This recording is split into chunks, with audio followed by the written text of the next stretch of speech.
নীতিশ কুমারকে নিয়ে কি নতুন ছক সাজাচ্ছে বিজেপি? মনে করা হচ্ছে বিহারের নির্বাচনের পর চূড়ান্ত সিদ্ধান্ত।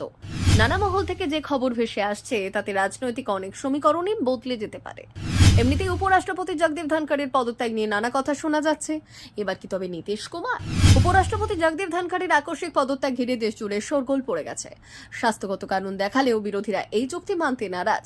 কংগ্রেসের দাবি কেন্দ্রীয় সরকার তাকে অবহেলা করছিল এবং দুই কেন্দ্রীয় মন্ত্রীর আচরণে তিনি অসন্তুষ্ট ছিলেন।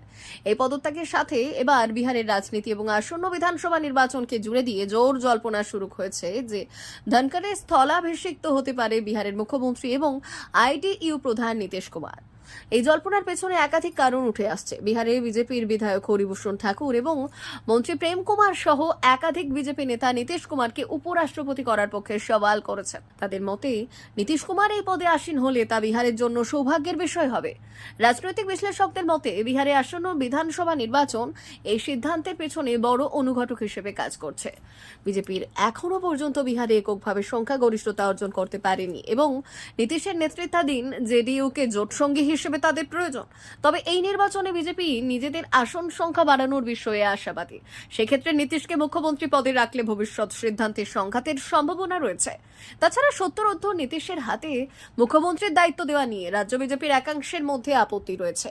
এই পরিস্থিতিতেই নীতিশকে চটাতে না চেয়ে বিজেপি কেন্দ্রীয় নেতৃত্ব তাকে উপরাষ্ট্রপতি করার প্রস্তাব দিতে পারে বলে মনে করা হচ্ছে।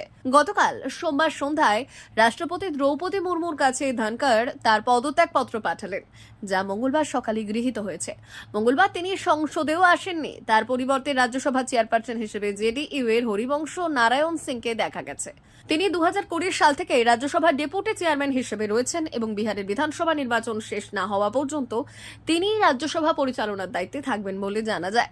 তবে নীতিশ কুমার শেষ পর্যন্ত উপরাষ্ট্রপতির পদ সংগ্রহ করেন কিনা তা নিয়ে সংশয় রয়েছে।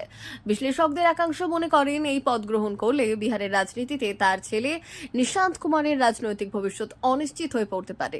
পরিবারতন্ত্রের অভিযোগ ইতিমধ্যেই নিশান্তের বিরোধিতার কারণ হয়ে দাঁড়িয়েছে। নীতিশ যদি বিহার থেকে সরে যান তবে তার ছেলের রাজনৈতিক ভবিষ্যৎ ঝুঁকির মুখে পড়বে বলে মনে করা হচ্ছে।